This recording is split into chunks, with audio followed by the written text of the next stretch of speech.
Hola, te tengo un invitado que a mí me dio muchísimo placer entrevistar.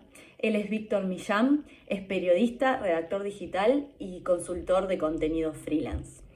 Con él hablamos acerca de si es posible vivir de escribir, qué implica hoy en día también la inteligencia artificial para los que escribimos y también los creadores de contenido, la importancia de tener constancia a la hora de escribir para también perfeccionarse en la técnica y si es posible escribir sin tener que depender 100% de las redes sociales para dar a conocer nuestro trabajo. Te invito a que la escuches y que la disfrutes. Bueno, Víctor, Vale. em, eres escritor digital, periodista y consultor de contenido freelance, según lo Sí. que dice tu LinkedIn. O sea, Sí. em, en ese orden, ¿por igual o sentís que hay una cosa más que la otra o cómo? Bueno, diría que más que el orden lo pone un poco como he ido un poco, digamos, trazando un poco o encontrando cierto camino, ¿no? Ciertas miguitas de pan. Yo estudié periodismo y comunicación audiovisual en una época, yo acabé la carrera creo que en 2013, ahora 12 años o así, en una época en la que las universidades estaban aún enseñándonos a maquetar, digamos, periódicos en papel y ya Ujú. estaba todo el sector pivotando al mundo online, ¿no? Empecé a trabajar en medios, pues lo típico, primero como becario, luego ya, digamos, en plantilla, y luego ya me surgió la posibilidad de empezar como freelance y vi que era una opción que me gustaba porque aprendí que los horarios de redacción no me gustaban nada, porque los horarios de redacción al final era, entrabas a las 11 de la mañana porque el día anterior había salido a las 11 de la noche y no me gustaba, ¿no? Entonces empecé como freelance y empecé como periodista. Y de ahí, pues gracias también a un amigo que sobre todo me fue empujando, empecé a hacer temas de marketing y entonces ya de ahí he evolucionado la parte de consultor. Y digamos que el apelativo de escritor digital es algo que yo he ido encontrando después de que otros apelativos como copywriter o como que se han ido poniendo, digamos, o que han entrado en boga y que son completamente lícitos, pero que son trabajos que yo creo que hacía cosas más allá de hacer copy puro, ¿no? Porque también, pues eso, al final me dedicaba pues, a hacer muchas cosas, a escribir newsletters, para otros, he escrito también libros para otros, he hecho muchas cosas, ¿no? Que eso sería más hacer lo que era ser un negro de toda la vida, se llamaba aquí en España, no sé, digamos en Uruguay o en América Latina, ahora se llama ghostwriter y tiene un toque como más un poco de... Es un toque un poquito más guay, pero al final esto de escritor digital es como un apelativo que me he inventado para meter como dentro de un círculo todas las formas que tengo de acercarme de escribir, que es verdad que tienen como el otro punto en común Internet. Entonces, si vimos escritura e Internet, pues me inventé eso. Y en ese punto estoy ahora, digamos. Víctor, ¿es posible vivir de escribir? Jolín, sí, yo creo que sí. Bueno, yo lo llevo haciendo, yo llevo engañando a mucha gente ya 12 años o así, desde que empecé como, no, 10 años llevo siendo autónomo, en abril haré 11 años, en abril del 2025. Y sí que se puede. Yo creo que lo bueno es que ahora mismo yo creo que es el mejor momento. Por varias cosas. Primero porque vivimos, es verdad, que un mundo como muy lleno de contenido, mucha vorágine, mucho ruido, pero en ese momento escribir y sobre todo tener una comunicación, digamos, alguien que te indique cómo tener una comunicación que sea eficiente en los términos de Internet y que sea coherente de Internet y no de Internet, ¿no? Pero bueno, saber comunicar y saber comunicar desde la escritura, que al final todo, la escritura sigue estando en la base de todo, pues yo creo que hay más oportunidades que nunca. Lo que pasa es que también podemos pensar que hay más competencia que nunca.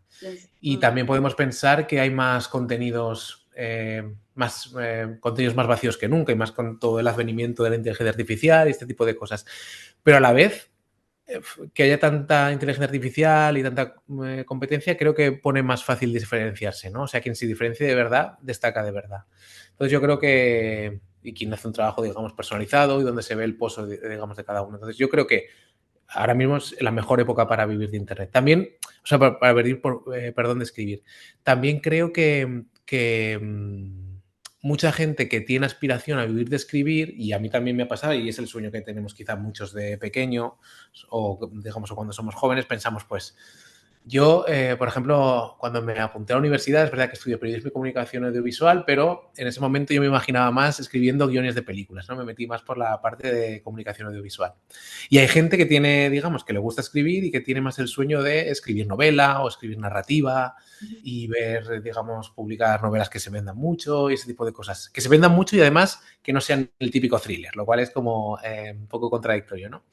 Entonces, quizá lo que es el mejor momento para vivir de escribir, pero también desapegándose un poco de esas creencias que tenemos de querer vivir de escribir de una forma pues que quizá ahora mismo sí que, bueno, siempre ha sido complicado y que sigue siendo más complicado. Lo que ha hecho, digamos, Internet y el contexto actual es que las formas de vivir de escribir se han ampliado. Lo que pasa es que tenemos ahora más caminos que recorrer, ¿no? Más caminos que transitar y que buscar. ¿Cómo has logrado posicionarte en... ¿Cómo has logrado posicionarte hoy como escritor, digamos, digital conocido, ¿no? Porque vos tenés tus seguidores y podés vivir, pero ¿cómo, qué dirías que te ayudó a lograr eso? O Pues son varias cosas, ¿no? Me imagino que no es algo sí. puntual. A ver, hay una cosa fundamental que es la suerte, yo creo, hay que tener suerte y sobre todo hay que tener ausencia de mala suerte, más que suerte, ¿no? Porque hay que tener trabajo, pero, o sea, hay que trabajar mucho. Yo no he parado de trabajar en todo este tiempo y he trabajado muchísimo y sigo trabajando mucho. Pero también he conseguido, no sé si he tenido suerte, pero desde luego mala suerte no he tenido. Es decir, no he tenido, o al menos la sensación de tener mala suerte. Entonces, pues yo empecé trabajando eso en medios, una profesión muy dura, pero muy exigente, pero me trataron bien. Tuve jefes exigentes, pero que me reconocían el valor de lo que daba. No sé, como que no he tenido mala suerte ni malas experiencias. También supe más o menos, yo creo, desde el principio saber lo que no quería, que eso yo creo que es muy importante. Supe que no quería estar trabajando en una redacción, por mucho que a mí en un momento dado me gustara mucho publicar en medios más o menos importantes. Pensé que era mejor pues tener un camino que quizá no me llevara a tener tanta conexión con medios con los grandes medios quizá del país, que en un momento dado quizá pude escribir allí, sino pues ser un poquito más mercenario en el buen sentido de la palabra, ir un poco más por libre. Y luego lo otro que diría es empujarme, y a veces no empujarme a mí mismo, sino que me empujaran otras personas a hacer lo que, esto suena un poco cliché, ¿no? Pero empujarme a lo que me hacía sentir un poquito más incómodo. Y esto el ejemplo viene porque yo, digamos que los primeros 8 años o así de mi carrera profesional, pues me ganaba más o menos bien la vida, pero al final dependía mucho pues de clientes, de tener mis cosillas y tal. Y yo no era muy de publicar en redes, ni de hacer nada, digamos, de lo que ahora se llama marca personal o escribir en público. O sea, yo firmaba noticias que se publicaban, que las leían un montón de gente, pero no me movía con mi propio nombre. Y, y entonces, pues en un momento dado, un colega me empujó un poco a publicar de forma más regular en Twitter, ¿no? Que ha sido, bueno, Twitter ahora X, que durante muchos años ha sido la red por antonomasia de periodistas y de gente que escribe. Empecé a publicar y al poquito de empezar, pues tuve varios hilos que se hicieron como muy virales hablando justo de escritura, ¿no? Y gracias a esos primeros hilos virales, a tener una primera audiencia, empecé a derivar esa audiencia hacia una newsletter y esa newsletter ha sido como el caballo un poco de batalla de empezar a tener como cierta autonomía, pues ya de hacer otras cosas distintas, hacer cosas un poco más desde totalmente independiente desde mi punto de vista, con mi forma de hacerlo, etcétera, etcétera. Y la puesta en marcha de algunos negocios que he puesto a partir de ahí, ya digamos de forma completamente independiente. Pero Entonces yo creo que eso. Dime, dime. perdón, no, o sea, tenías como gente a quien seguías en el sentido de fulano hizo esto, entonces yo quiero ir por ahí y bueno, ¿y qué herramientas usó él? O fue más, bueno, ir viendo, ir más lo que vos sentías para dónde iba. A mí es que me parece, o sea, a mí es que me daba como pereza, pero en realidad era como un poco de pudor y un poco de miedo también el tema de estar, pues, por ejemplo, publicar en Twitter, que es lo primero que hice. Ujú. Publicar un poco en Twitter, decir, pues, no sé, tuve hilos en plan de explicando las herramientas que usaba para escribir, las rutinas que usaba para escribir, ese tipo de cosas, que gustaron mucho en su momento. Y eso a mí me daba como un poquillo de vergüenza, vergüenza y también eso, pudor, y seguramente era miedo a que no le interesara a Claro, nadie. claro, sí, me pasaba igual, sí. Claro, y entonces, pues me empujaron un poquillo, empecé a hacerlo, gustó y a partir de ahí pues me di cuenta de que era una buena vía pues para que a la gente le gustaba y para ir creándote tus propios, pues bueno, tus propios espacios, ¿no? Y tus propios, hacer las cosas un poco a tu manera. Entonces yo creo que sería eso, no tener mala suerte, trabajar mucho y ponerte un poquito, intentar ponerte tus propias normas y sobre todo empujarte a hacer lo que te puede, lo que piensas que te incomoda, porque es verdad que eso sí que a mí sí que me ha ido funcionando. O sea, hacer lo que crees que te incomoda. Sí, a mí, por ejemplo, pues eso, no quería publicar en redes y ahora sí que lo hago de forma recurrente. Es verdad que, por ejemplo, no trabajo redes tipo vídeo, tipo Instagram, YouTube, TikTok y demás, porque sigo muy cómodo en el perfil de las redes que están cimentadas en la escritura, pues Twitter, LinkedIn y todo este estilo. Pero en esas que tampoco lo hacía hace unos años, pues sí que llevo tiempo publicando de forma bastante constante, pues unos 4 años ahora, 3, 4 años, sí. Eso es. Hoy estás posicionado, pero no fue en realidad por las redes o porque empezaste a moverlas y entonces por eso, o sí. Yo no Bueno, sé, hablaste de Twitter, que es una red, pero no sé, fue a raíz Instagram, de... TikTok, por ejemplo, que es como, ¿no tenés? Disculpa, Por ejemplo, Instagram o TikTok, que suelen ser como las, no tenés. no tengo. No Quizá las este año, en 2025, sí que haga algún intento por eso, por forzarme a hacer lo que no quiero hacer. Ok. Pero, pero no tengo Instagram ni TikTok. No. Tengo una newsletter y la gente llega ahí principalmente por recomendación muchas veces y también pues en su momento llegaron a través de Twitter los primeros suscriptores, también van llegando ahora desde LinkedIn, pero ahora mismo llegan pues también desde recomendación de la propia newsletter, otras newsletters que me recomiendan, en el ecosistema de Substack, que es una plataforma de newsletter que también favorece un poco como esa retroalimentación. Pero no, digamos que eso es algo que me falla, que no me he llegado a exponer mucho en otras redes, que me falla o que para O que que no lo he no, hecho. ¿eh? Porque, Sí. bueno, en lo personal a mí me pasa que, que estoy, estoy agotada de las redes y que aparte el algoritmo, bueno, ni, no sé, no se sabe ni qué es lo que hace. Entonces, claro, es como que decís, pero yo quiero escribir. Bueno, pero la forma de mostrar son a través de las redes, sí, pero yo no quiero escribir para las redes, porque viste que está todo como una cosa de qué es lo que vende o no sé. Entonces, yo ahí tengo como un dilema existencial que, que me mata. Yo creo que todos lo tenemos, ¿eh? Porque al final, y sobre todo los que nos gusta un poco el contenido un poco más reposado, a veces tenemos la pregunta que nos da aquí en la sien y nos taladra un poco de, ¿estoy aportando yo más ruido a todo el ruido que hay ya o estoy aportando algo que tenga cierto pozo?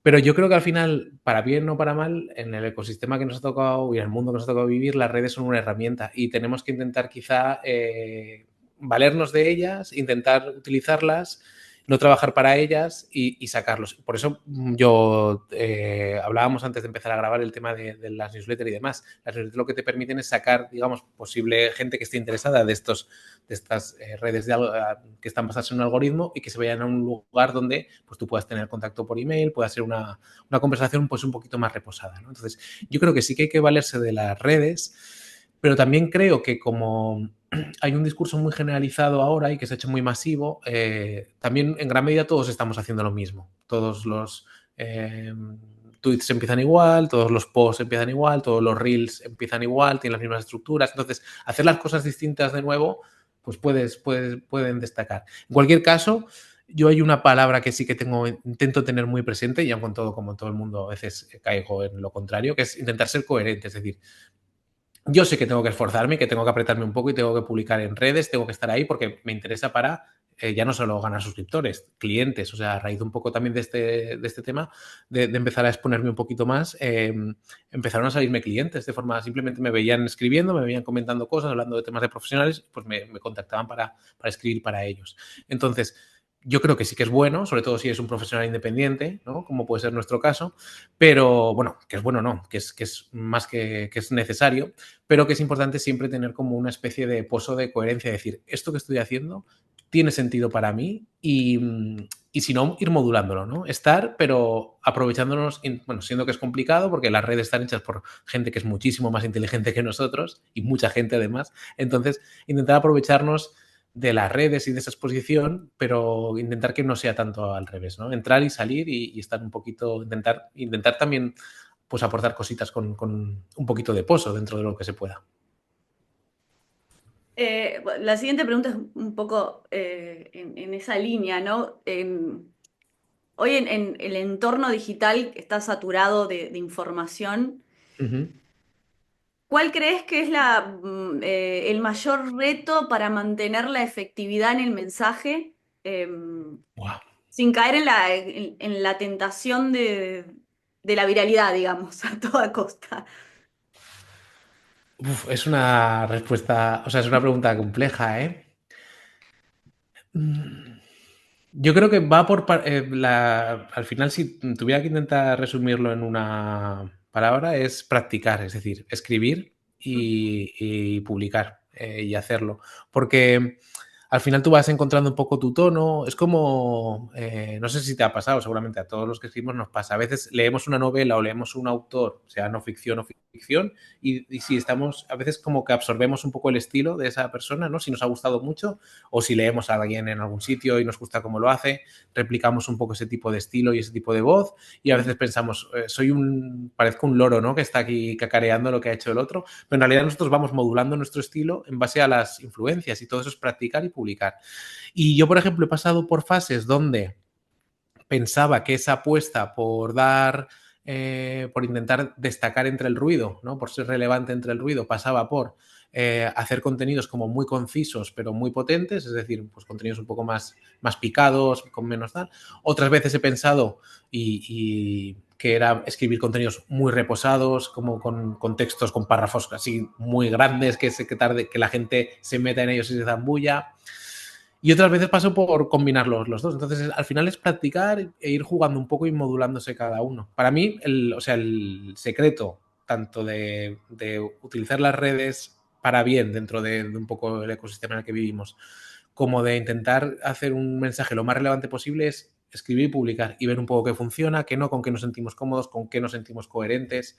Hay épocas a mí me ha pasado, hay épocas en las que quizá nos sentimos bien lanzando mensajes en cualquier red, en Instagram, en LinkedIn, en Twitter, en nuestra newsletter, que sean un poco más, no sé cómo decirlo, como más llamativos, más explosivos o más, no sé, como que toquen esas teclas un poco más de llamar la atención. Y hay otras veces en las que nos vamos a sentir más cómodos lanzando un mensaje que quizá es como más intimista. Pues bueno, pues lo hacemos y ya está, ¿no? Al final es escribir y publicar, eso. Al final es autoconocimiento, ¿no? Porque como que Bueno, y qué es lo que comunicás es también, tiene mucho que ver con uno, ¿no? Con las distintas etapas sí, que uno también va pasando, ¿no? sí, eso es. Por ejemplo, si yo lo noto, o sea, con el tiempo te vas conociendo. Cuando tú pasas épocas en las que estás como de autoestima como más alto, pues quizás escribes un poco más altivo. Y cuando estás que estás un poco más recogido, pues igual escribes como un poco más tímido, ¿no? Y las dos partes tienen cosas buenas. Al final, Sí, no lo claro. sé. Es eso. Bien, tenés varios proyectos, o has tenido, ¿no? Newsletter, podcast, también das Ujú, sesiones personalizadas para creadores de contenido, ¿no? Si no me equivoco. ujú, Em, ¿qué te inspira a crear proyectos? ¿Es una cuestión de que te aburrís o de probar o de ujú. curiosidad? ¿Cuál es ese bichito que te inspira a hacer más? Pues la verdad es que no me gustaría saberlo, ¿no? O sea, no lo sé. Yo creo que a veces, o sea, la adrenalina un poco ¿no? de poner cosas en marcha, yo creo que si empiezas a hacerlo te acaba gustando. Es decir, poner que algo que no existe, crearlo, o sea, al final es crear, ¿no? Cosas. Yo creo que eso sí que me gusta. De hecho, a veces me ha pasado lo de poner algo en marcha y cuando ya está un poco como estabilizado, que ya no empieza, nos pasa a todos, ¿no? Que ya no tienes tanta emoción ni es tan constante, ¿no? El meterle, digamos, tiempo a eso y darle dedicación.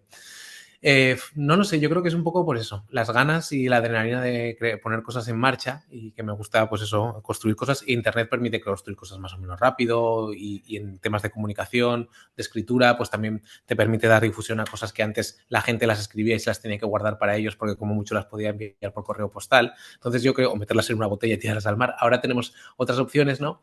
Y creo que eso motiva mucho a crear. Y que luego es una cosita que, como has dicho tú, te pica y pues te gusta hacerlo más. Tanto que con el tiempo intento ponerme como una especie de norma, no escrita, pero que sí que cuando se me viene una idea, ahora intento como dejarla reposar unos 3 meses, para que se vaya acumulando y reposando con otras ideas que vayan saliendo. Porque pasé una época en la que sí que estaba como continuamente sacando ideas de la cabeza y a veces no es bueno porque no puedes atenderlas a todas igual, ¿no? Y luego aparte que hay que hacer las cosas que pagan las facturas y dedicar tiempo a vivir, que es lo que está fuera de escribir y del ordenador. Entonces, intento seguir esa norma. Cuando se me ocurre una idea, la apunto y la dejo 3 meses y así, si me surgen otras ideas, a veces se unen con esa otra, generan otra nueva o a veces simplemente se acaban cayendo por su propio peso y no salen hacia adelante. Pero sos más de embarcarte quizá en proyectos porque los que quizás tenés ya no funcionan eh, o no o, no sé, conozco gente que de repente les va bien con un proyecto económicamente hablando, Uh -huh. funciona, pero como que ya se cansaron, ya es como que dicen, no, pero esto ya no me llama y van y prueban con otra cosa. ¿Sos de como de eso o vas probando por la simple curiosidad? Sí, a ver, siempre me gusta ir probando. Sí que es verdad, sí que ha habido algún proyecto que iba bien económicamente y que lo dejé porque no me dejó de gustar tanto, quizá, o el tema del que trataba, me había dado cuenta de que no era en realidad lo que quería hacer y lo dejé estar. Pero los que tengo ahora mismo en marcha sí que me motivan, incluso aunque no me dieran dinero, seguramente que te den dinero te ayuda a ser constante, ¿no? Y tener a gente que te paga por leer o a que te paga por consumir hace que tú tengas una obligación también de ser constante. Bien. Pero creo que lo haría igual, más o menos, si tuviera tiempo como hobby. Otra cosa es si no tuviera tiempo y tuviera que inventármelo, ¿no? Ahora se une que tengo tiempo y además ese tiempo está justificado porque ya son económicamente medianamente rentables. Entonces, pues bueno, se juntan esas cosas. Pero he pasado por proyectos que no me han dado ni un duro y he perdido dinero y otros que he puesto en marcha y se han acabado cayendo por ellos mismos y otros que sí que han ido bien más o menos económicamente, pero que las he dejado, digamos, caer porque no llega un momento que no me motivaban, ¿no? Yo creo que más o menos al final es bastante natural el proceso. Ujú. Bien. En tu podcast Haciendo Cosas, bueno, lo tenés con otro compañero, si no me equivoco. Sí, Guillermo, sí. Sí, hablas mucho de la evolución digital, ¿no? Ujú. Y acá voy a hacer así una pregunta más de opinión, ¿no? ¿Cómo ves que la tecnología eh, que está avanzando un montón, bueno, ni claro con la inteligencia artificial, eh, lo ves como algo positivo, digamos, a lo que es la creación de contenido y las personas que escriben? Porque viste que está todo esto de, no, la inteligencia artificial me va a sacar el trabajo. A ver, Ujú. de hecho, yo a veces uso el chat GPT y me deja como, o sea, Dios mío. Sí. Es como que digo, es que si a veces me pasa porque a mí me gusta, si me sacás el escribir, que creo que es lo que soy buena, o sea, ¿qué hago? Ujú. ¿Quién soy? Ya. Y como que a veces me asusta en realidad, lo voy a reconocer. Igual me he amigado con ella y sé que es súper positiva, pero no sé, ¿cómo lo ves vos? Pues lo veo a épocas. Hay épocas que pienso que todo es para mejor y hay épocas que pienso que sí que esto va a ser un problema. Yo creo que en general, si nos dedicamos a escribir profesionalmente, ya sea en la faceta que sea, llevarse bien y toquetear este tipo de herramientas nos aporta. O sea, porque al final lo que está claro es que sobre todo si tenemos un rol de escritor más comercial, pues nos dedicamos al copywriting o a temas de marketing o a temas... Alguien que sepa usar la inteligencia artificial, si nosotros no sabemos usarla, pues tiene capacidad de hacer más que nosotros y seguramente de hacerlo mejor también, ¿no? Otra cosa es gente que utiliza la inteligencia artificial pues de forma también muy naif y muy sin prestarle atención y sin dedicarle tiempo. Entonces salen textos que son pues una basura, ¿no? Dicho esto, yo creo que ahora mismo todos los que escribimos tenemos la obligación de dedicarnos a conocer un poco cómo funciona la inteligencia artificial. Y a futuro yo creo que el elemento creativo sí que lo vamos a seguir teniendo los humanos bastante por la manija. O sea, yo creo que no hay que tener miedo, pero sí que es verdad que hay muchas labores más o menos automatizadas que nosotros pensábamos que eran creativas, que en realidad no eran tanto. Y a mí hay una paradoja que me parece que es bastante, bueno, que impacta bastante cuando la piensas, pero que también es muy representativa de lo que está pasando. Y es que cuando nosotros hace unos años, cuando los humanos hace unos años, hace 50 años, pensábamos cómo sería el futuro, nos imaginamos a robots en las fábricas haciendo las labores de gente que se dedicaba a poner tornillos, como Chaplin en sus películas, o a robots que barrerían las calles, o a robots que arreglarían fugas de agua. Y la verdad y lo cierto es que la tecnología no ha empezado ni sustituyendo ni a fontaneros, ni a barrenderos, ni a gente en las fábricas. Ha empezado sustituyendo o haciendo labores que asociábamos más a temas creativos. Y eso duele mucho a nivel de ego a mucha gente, pero es así. Y es porque al final lo que ha sido más fácil, digamos, de intentar emular por ahora ha sido un poco el pensamiento humano, ¿no? O cómo nosotros generamos ideas. Entonces, pues bueno, hay que apoyarse en eso y no he respondido a tu pregunta de si creo que es mejor o peor. Yo creo que ahora mismo estamos en un contexto en el que sí o sí hay que apostar por ello, o sea, hay que intentar formarse y soy optimista. Yo creo que sí que seguiremos teniendo, digamos, la manija. Además, hay un punto en el que sí que soy optimista y además soy bastante pragmático y es que, digamos que a nivel de lo que es razonamiento hacia la escritura, yo creo que todas estas empresas van a dar, ya, o sea, por ejemplo, ChatGPT y muchos, Claudí y otras herramientas de inteligencia artificial ya han llegado a un umbral en cuanto a escritura que es muy bueno y que ya todos los umbrales de mejora van a ser muy poquito, o sea, incrementalmente van a ser muy poquita cosa. Y sin embargo, tienen mucho donde invertir y desarrollar en temas de vídeo, en temas de generación de imagen, que eso es su propio debate, su propia historia. Entonces, con respecto a la escritura y a la generación de texto en sí, creo que vamos a vivir una especie de meseta donde, de momento, al menos en un tiempo, esto no va a ir a más, ¿vale?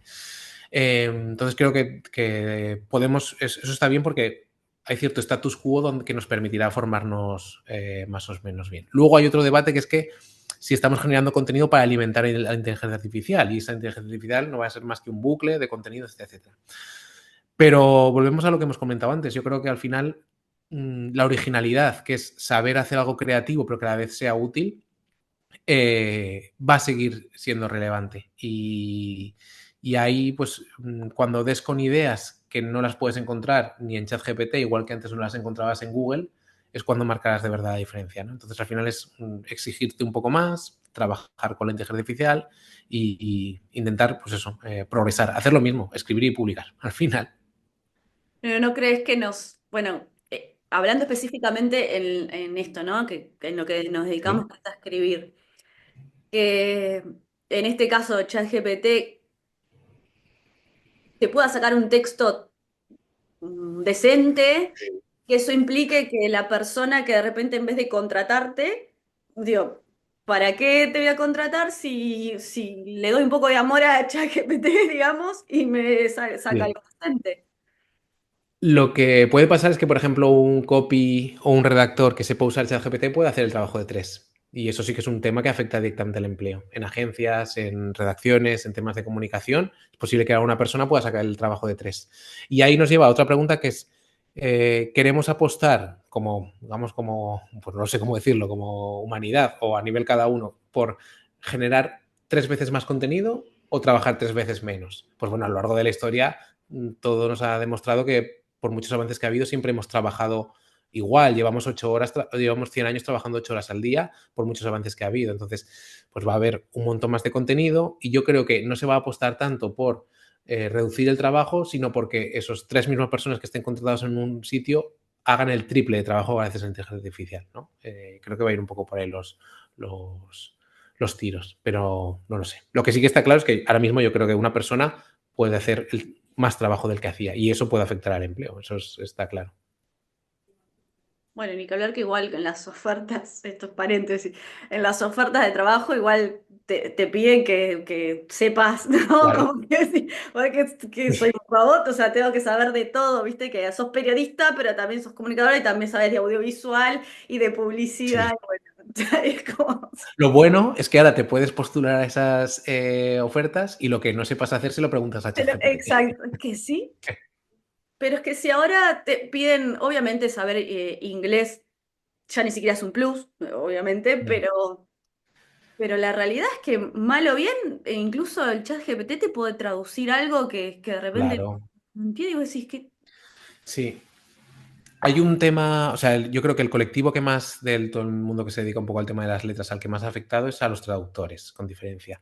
Es verdad que hay traducciones buenísimas, cualquier novela, pues, digamos, de gente extranjera con una buena traducción es lo que hace bueno. O sea, yo a veces pienso en cuando tú lees una novela de alguien que te encanta, que no escribe, por ejemplo, en español, y te ha encantado, ¿cuánto hay que atribuir al traductor? Pues seguramente muchísimo más de lo que se le atribuye normalmente, ¿no? Porque al final son lenguas distintas, construcciones distintas.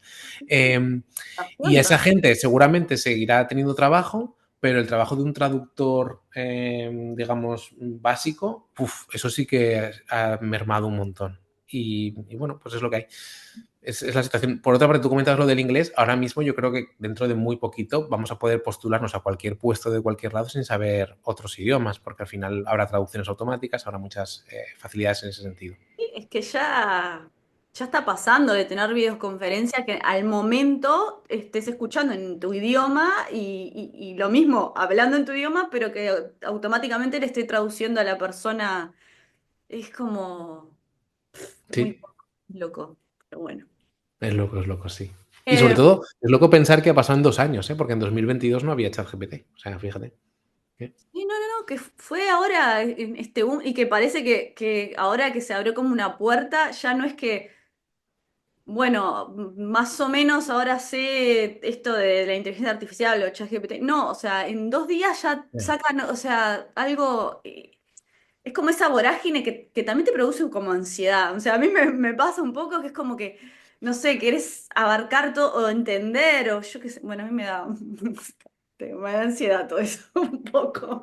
Yo, claro, yo creo que vivimos en una sociedad donde es muy importante aprender a renunciar, en el sentido de no estar informado de todo, no saber todo, sino que cuando decidas formarte en algo, pues hacerlo, elegir cómo te formas y llevarlo adelante, o elegir gente que más o menos te guíe en eso, o filtros que te guíen en eso, pues siempre leo este sitio o me fijo en este sitio, que intentar estar al tanto de todo, porque hay muchísimas tendencias que aparecen y a los meses desaparecen, y si nosotros nos hemos metido en esa tendencia a intentar informarnos de todo, pues hemos invertido un montón de energía y sobre todo nos puede generar mucha ansiedad.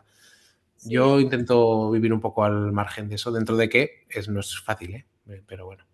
pero a mí lo que en lo personal me pasa que, ponele mi carrera o cuando yo estudié periodismo, dista mucho de la realidad de hoy y de cómo se comunica y cómo se vive el periodismo. Entonces, si yo en ese camino no hubiese también estudiado y Hombre, ayornarme las cosas que van sucediendo, sí, o sea, como que obsoleto queda mi, hubiese quedado mi total. título, ¿no? Como, en ese sentido lo digo, como que de repente estás estudiando o estás tratando de interiorizar determinadas cosas, pero al mes ya hay algo nuevo y quizás eso te quedó obsoleto, ¿viste? Entonces es como... Sí, total, total. Sí, sí.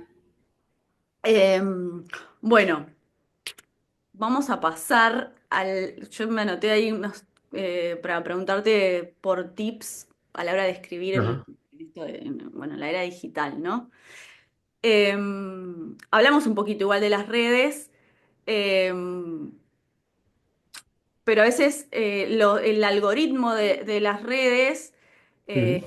suele ser cruel con los creadores de contenido, ¿no? Entonces, preguntarte qué quizás consejos le darías a alguien que quiere vivir de esto o que ya lo está intentando, pero quiere tener más visibilidad, entonces intenta de repente, viste, como, no sé, desde el algoritmo en Instagram dice que hay que hacer... em, videos cortos o con poco texto. Ujú. ¿Qué consejos quizás le darías a esas personas para sobrevivir a eso, básicamente? No lo sé, yo creo que en las redes en las que me he movido yo, que son fundamentalmente de texto, pues eso, Twitter, ahora X y LinkedIn y demás, es importante tener en cuenta que hay que detener un poco en un entorno de scroll, de donde la gente está scrolleando, hay que llamar un poco la atención, queramos o no, ¿no? Entonces, es importante que lo primero que lean capte la atención de alguna forma u otra. Y aun con todo, yo creo que lo más importante es saber manejar un poco esa ansiedad que podemos tener. Es decir, nosotros podemos lanzar un mensaje y que ese mensaje conecte con pocas personas, pero que esas personas sean las adecuadas. Por ejemplo, quizá haya un post o algo así donde nosotros estemos buscando algo destinado quizá a buscar un cliente, no tanto a buscar llamar atención, ni likes, ni nada por el estilo, y que sí que nos entre un contacto de algún posible cliente. Entonces, no, vuelvo a lo mismo, yo me repito, al final es escribir y publicar. Si tienes cierta constancia, yo creo que es lo más importante, ir probando, ir testando. Pues una vez publico algo que tiene un gancho inicial más fuerte, otra vez juego con otro que empieza con una otra pregunta, otra vez juego con otro que empieza de forma pues mucho más llana y mucho más me dejo llevar, más natural. Pues eso, pero tener constancia.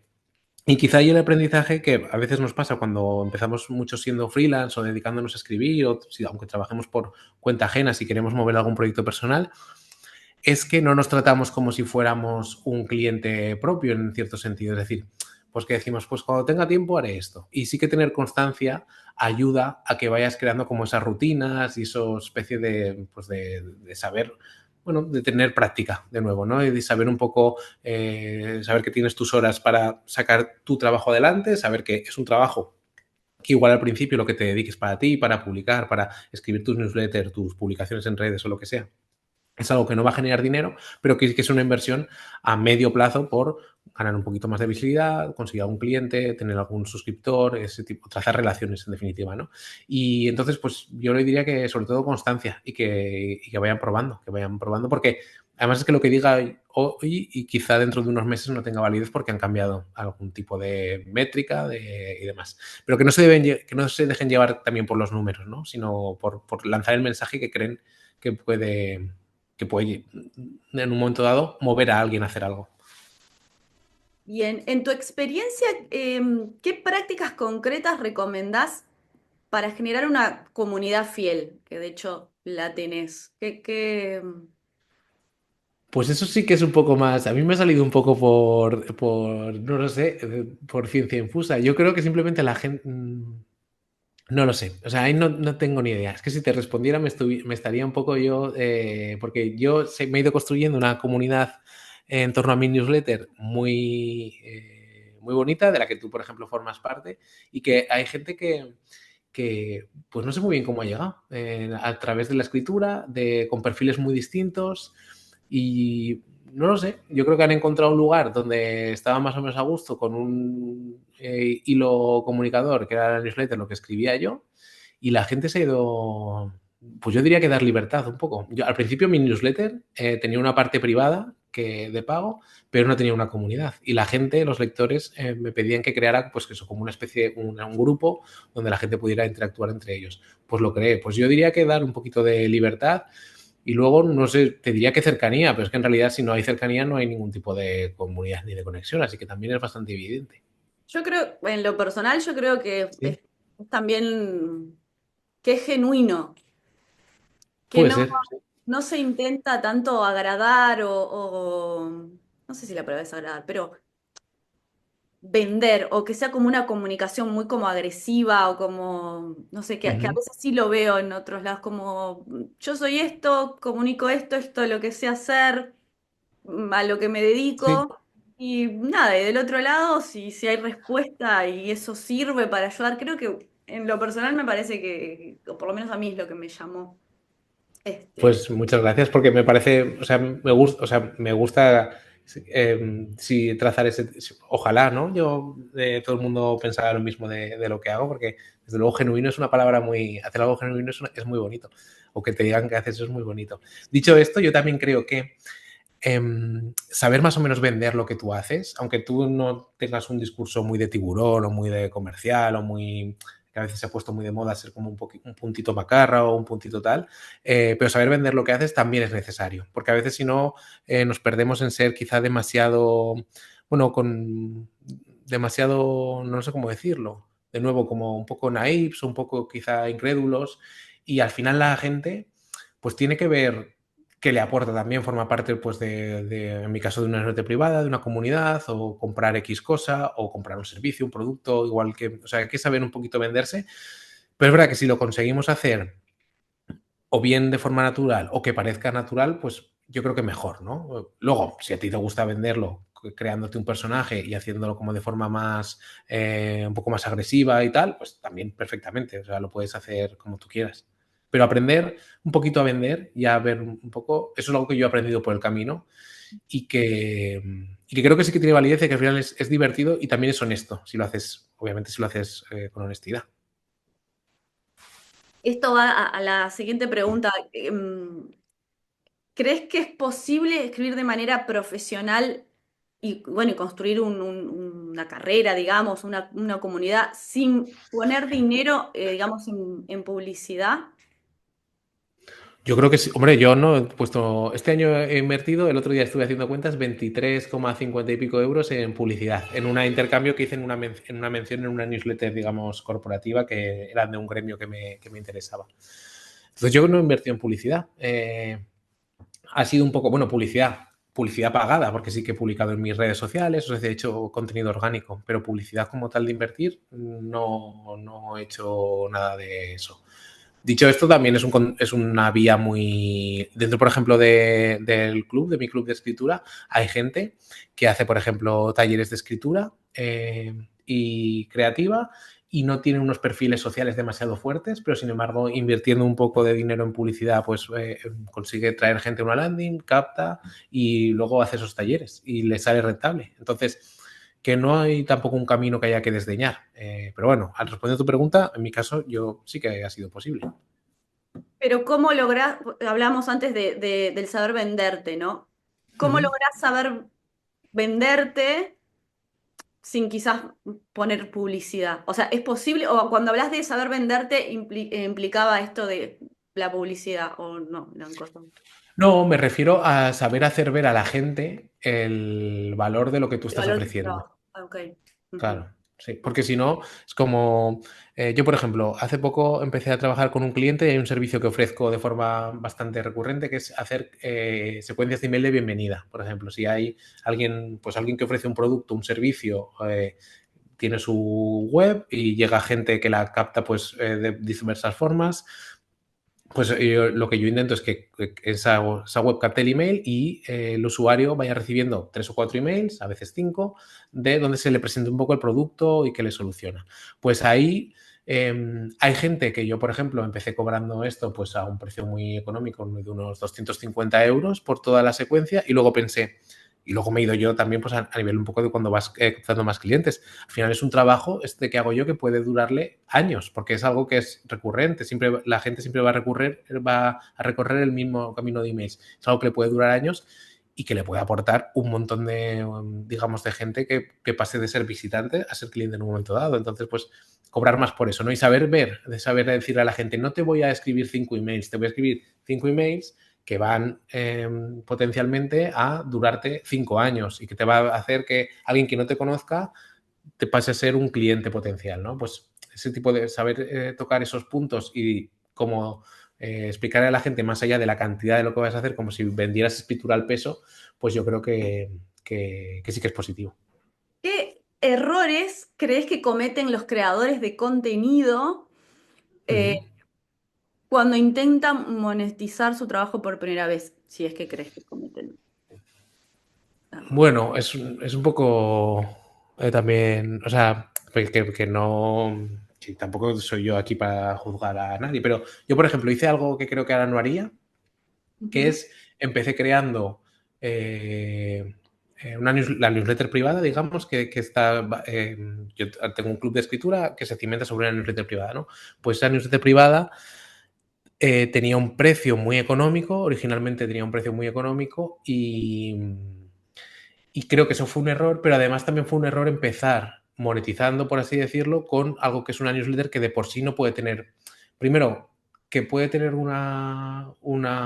que si, por ejemplo, con que se suscribieran 10 personas, que solamente habrían sido, empezó costando 5 euros, hubieran sido solamente 50 euros al mes, me obliga a tener que estar escribiendo para esas 10 personas todo el tiempo, todas las semanas, porque al final es una newsletter, ¿no? Que es que enviaba semanalmente. Entonces yo creo que hubiera sido más inteligente por mi parte empezar ofreciendo algún tipo de contenido que fuera de pago único, por hacer una prueba, por ver un poco ese interés. Entonces yo creo que mucha gente se lanza, por ejemplo, y en el entorno de la escritura pasa mucho, se lanza a abrir pues versiones de pago de lo que escribe y cosas por el estilo, y quizá es mejor, es más accesible al principio ofrecer tu conocimiento pues por vía de sesiones 1 a 1 y este tipo de cosas que puedas, y además te sirve para conocer mejor un poco las necesidades de la gente que te lee.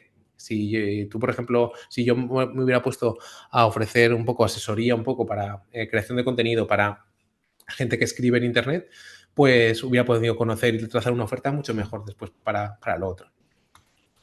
¿Qué, qué papel o qué tan importantes son las métricas y el análisis de datos a la hora de generar el contenido? O sea, como que es más, bueno, más lo que me gusta y siento y quiero comunicar, o también está bueno darle, prestarle atención también a lo que sí funciona y que no. Supongo que los datos es eso, ¿no? Es que funciona y que no.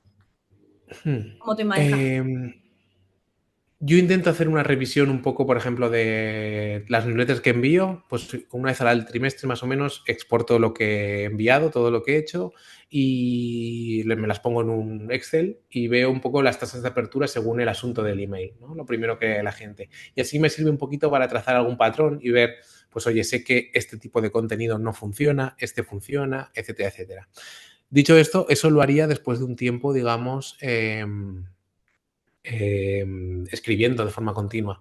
Y una vez que tú ya tienes cierta adherencia y sabes un poco más también qué te gusta escribir y qué encaja con lo que a la gente le gusta, pues ya iría un poco más sobre intuición. Pero en un momento dado es importante también, yo creo, sacar conclusiones en cuanto a ver de verdad qué funciona y ver un poquito, por lo menos hacer un análisis cada 3 meses de un poco de lo que hemos publicado, etcétera, etcétera. Ujú. Bien. ¿Qué le dirías a alguien que de repente viene generando contenido, pero quiere ver reflejado monetariamente y no ha sabido cómo? ¿Cuál sería el mejor camino? No voy a decir el fácil, porque fácil no hay nada, pero digo, el mejor camino para ver cómo monetizar o qué diferentes opciones hay. También. Claro. A ver, yo sí que es verdad que yo porque he tenido suerte, digamos, y me han ido saliendo bien las cosas, pero hay mucha gente que, por desgracia, porque es así, se quedan anclados en publicar contenido, contenido, contenido, y son contenidos pues que reciben 20 visitas, a veces 200, algún like por aquí, algún comentario por allá, pero todo es muy esporádico, ¿no? Y como que no vemos cierta progresión. Entonces, yo creo que hay dos. Yo intentaría hacer dos cosas. Primero, cambiar un poco, o sea, intentar ver, agitar un poco el árbol y ver si hay algún tipo de cosa haciendo algún formato distinto. Y luego, si vemos que ese contenido no está funcionando con respecto, depende un poco de lo que queramos conseguir, ¿eh? Si queremos conseguir, pues, por ejemplo, que puedan ser clientes, si queremos conseguir suscriptores, si queremos conseguir, depende un poco, si estamos vendiendo algo concreto, depende un poco del objetivo. Pero quizá tendríamos que modular el mensaje para intentar traer a la gente que de verdad a la que podemos prestar un servicio más fácil. Y ese servicio más fácil, uniéndolo con la respuesta de antes, pues quizás son servicios 1 a 1, servicios o de hacer un servicio para alguien, o de acompañar a alguien haciendo un servicio o haciendo algo con una sesión, con un acompañamiento, cosas que sean más individuales, ¿no? Más de 1 a 1. Y ahí quizá haría un cambio en el contenido para enfocarme más en ese cliente o lector o audiencia ideal que creemos que cumple con ese requisito, y quizá podríamos probar otro tipo de cosas, más a nivel de que no sea solo publicar por publicar, sino intentar hacer como acciones un poquito más, que podríamos decir que son como de guerrilla, que podrían decir, vale, depende un poco de la red en la que publiques, pero si tú das con gente que a la que crees que le puedes prestar un servicio, pues ya no solamente publicar tu contenido, sino tú también pasarte por lo que publica esa persona, comentarle, trazar una relación, etcétera, etcétera. Es decir, no usas las redes solamente como altavoz, sino de verdad como una red social donde si tú quieres trabajar con alguien, pues estar un poco por ahí, comentarle, enviarle un mensaje de vez en cuando que aporte algo, o hacer labores un poquito más de captación. Por ejemplo, si estamos trabajando, intentando captar clientes de copy de forma freelance, pues y nosotros estamos publicando y publicando y vemos que eso no llega o que llega algún like, alguna cosa y tal. Pues lo que haría sería, vale, ¿cómo me intento plantear yo? Y digo, yo hago copy, por ejemplo, y me gusta, por ejemplo, tengo experiencia en el sector, qué sé yo, de, no lo sé, de la decoración, por ejemplo, o de algo así. Pues entonces empezaría a buscar, haría un poco de búsqueda inversa por redes como LinkedIn, en Instagram, que también hay muchos perfiles de decoración, e intentaría, digamos, pues hacer un perfil, una búsqueda contraria de comentar un poco las redes, ese tipo de cosas. Y además intentaría no tanto buscar los perfiles digamos, de las empresas, porque seguramente ya hay algún profesional, sea contratado o sea externo, llevando esas redes, sino intentaría buscar a los jefes, al propietario, propietaria de esos negocios y comentarles si publican en internet, etcétera, etcétera. Y en un momento dado, incluso grabarme un vídeo, por ejemplo, viendo una web de un cliente y enviarles un vídeo con una mini auditoría, de decir, oye, esto en esta landing, en estos sitios yo lo tocaría y se lo enviamos al cliente para que tenga como una visión de algo que podría cambiar y ver si va contactando por ahí. Es decir, no hacer tanto una labor unidireccional de publicar contenido, sino hacer una labor más de ir a por esos posibles clientes. Si no tuviéramos un cliente, digamos, tan comercial y lo que quisiéramos es conseguir, digamos, sesiones uno a uno, pues lo que intentaría sería quizá, buscando un poco técnicas un poquito inversas, es o bien sí que invertir un poco en publicidad, mínimamente, algo que veamos que tiene retorno, o jugar con herramientas del tipo de que si la gente te contesta le puedas enviar algún tipo de contenido extra vía por un mensaje directo y así ya tienes una primera conversación, o sobre todo intentar captar a la gente para llevártelo a una newsletter y allí ya pues ofrecerles de forma más reposada y con tus propios términos todo lo que puedes hacer un poco por ellos, ¿no? Bien sean sesiones, bien sea servicios, bien sea algún tipo de producto o algún tipo de cuestión. Pero en definitiva, modular para intentar captar a un cliente más concreto si nosotros vemos que estamos disparando y que no estamos llegando a nadie en concreto. Y luego buscar como esas técnicas inversas de o bien captar por algún lado o bien buscar un poco perfiles a los que podamos contactar para ir nosotros a ellos y que no esperar a que nosotros seamos atraer nosotros a la gente. Bien. ¿Tenés algún hábito de escritura, sacando lo profesional, que obviamente, pero tenés un hábito? Sí, desde hace 2 años escribo un diario que lo escribo digitalmente, o sea, no me enrollo mucho, lo escribo y tengo ahí apunto algunas cosillas y demás. Y desde este año he empezado esto de aquí, que es un librito, ¿lo ves? Sí. Eh, es un diario que se llama Habonichi, que es japonés, y entonces, no sé si se ve Ah, sí, bien, lo vi, pero lo contaste. lo que hace es que, por ejemplo, aquí está la fecha del primer año, ¿vale? Entonces, tú escribes, son 5 años, ¿no? Y en cada hoja escribes aquí una notita de este año, de 2025, y aquí lo harás de 2026, 2027, 28, 29. Y así te da como una visión un poco de cómo ha cambiado algunas cosas o cómo no a lo largo del tiempo. Esto lo hago al principio del día y la verdad que me está gustando de momento la experiencia y luego sobre todo me está haciendo volver a escribir, y yo tengo una letra fatal, me está haciendo volver a escribir un poquito a mano y también es una cosita distinta. Si tuvieras que darle un consejo bueno, a los escritores o a los creadores de contenido, bueno, pero que están empezando con su carrera digital o empezando a publicar de una forma más consciente, si se quiere, Sí, ¿qué, qué consejo le dirías? O algo que te hubiese gustado saber cuando empezaste. el principal que escriban para los demás, para quien les lee, porque los que escribimos tenemos a tener al final es una actitud muy, o sea, que decir, es un ejercicio muy de ego, al final escribir, ¿no? Es muy pensar que nosotros escribimos bien, encontrarnos con nosotros mismos y demás. Y hay que pensar en que nos leen los demás. Entonces, quizá tenemos que renunciar a eh, algunas ideas que tenemos y ser un poco más flexibles con, pues, ciertos dogmas de escritura que hay y experimentar, en definitiva, estar dispuestos a experimentar y a cambiar un poco cosas que teníamos un poco en la cabeza sobre, pues que por ejemplo no se puede escribir un contenido de tal forma o no se puede escribir usando, no lo sé, ciertos lenguajes o ciertos códigos que pensábamos que no podíamos hacer. Entonces, que sean flexibles, que escriban pensando en los demás y que tengan sobre todo también pues bueno, una visión de intentar aportar siempre al que lee, ¿no? Que se resume en lo que me estoy repitiendo, en escribir para los demás. Cuando decís que escribir para los demás, ¿te referís a ver, quizás también a prestar atención no es lo mismo escribir para un artículo de un diario eh, Ujú. que para internet, las palabras claves y todo eso? ¿Te referís también a eso? Bueno, que sepan en qué contexto escriben es muy importante, pero escribir para los demás, yo me refiero más bien a que, por ejemplo, quizá nosotros pensamos que queremos escribir un texto de un artículo, por ejemplo, un post en un blog o en una edición en newsletter, con un inicio súper narrativo que nos gusta muchísimo a nosotros y quizá el lector lo que necesita, depende un poco en el momento que esté cada lector y en el momento que estés tú también lo que estás escribiendo, pero quizá necesita saber de un vistazo qué le vas a contar y que vea en un momento, en esta edición o en este artículo te voy a explicar esto o te voy a contar esto. Y ya después empiezas con tu párrafo bonito que te ha quedado genial. Ah, Es decir, dejar en segundo lugar un poco lo que a ti te hace sentirte tan bien y piensas que te ha quedado tan estupendo y pensar en un momento, oye, esta gente que me va a leer, ¿cuántos emails tiene por leer? ¿O cuántos blogs tiene para leer? ¿O se ha topado cuánto tiempo tiene Entonces, hacer un poco la lectura un poco más pensando en los demás. Y eso a veces es pues en el contexto adecuado y en la situación adecuada. No tiene por qué ser siempre escribir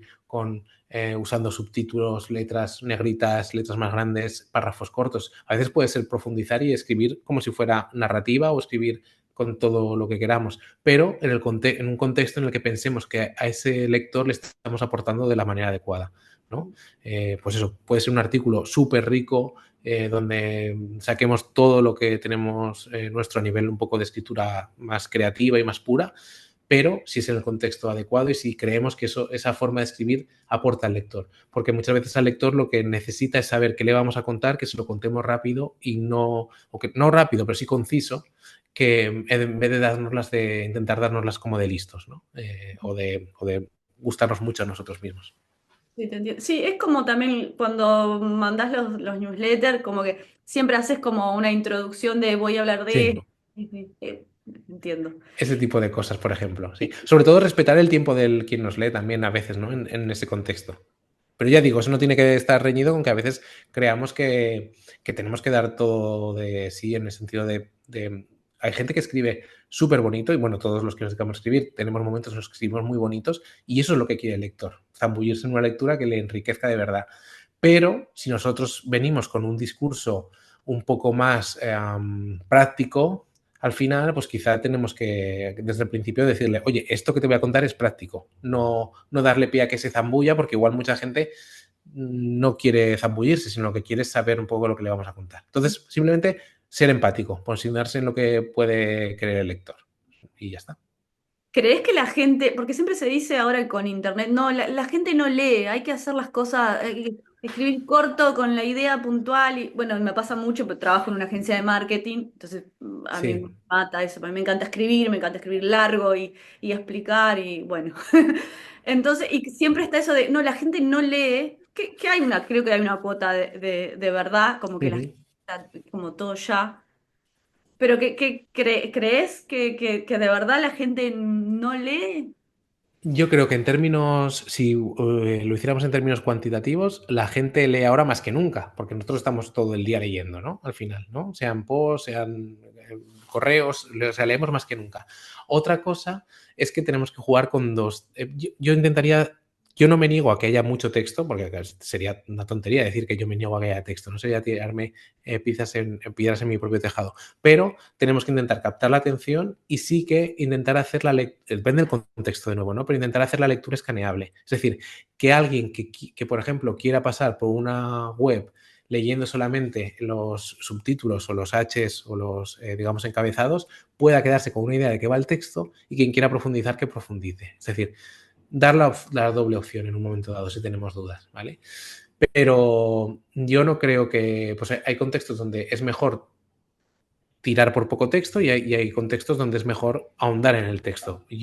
A mí naturalmente me sale más ahondar en el texto y suelo pecar más de escribir más que menos, ¿no? Lo cual también a veces también cuando pensamos que escribimos mucho, en realidad es que no es que no somos capaces de hacer nuestras ideas lo suficientemente concretas o de expresarlas digamos, con una brevedad que sea realmente buena, ¿no? Sino que tenemos que darle como muchas vueltas y reafirmarnos. Entonces, también es eso, es pensar un poco de nuevo en el lector. Pero bueno, yo creo que la gente sí que lee. De hecho, hay un montón de ejemplos de que la gente sigue leyendo un montón. Si le consigues dar un texto ya no que le guste, sino que le resuene con el momento en el que esté o lo que quiera o lo que está buscando esa persona.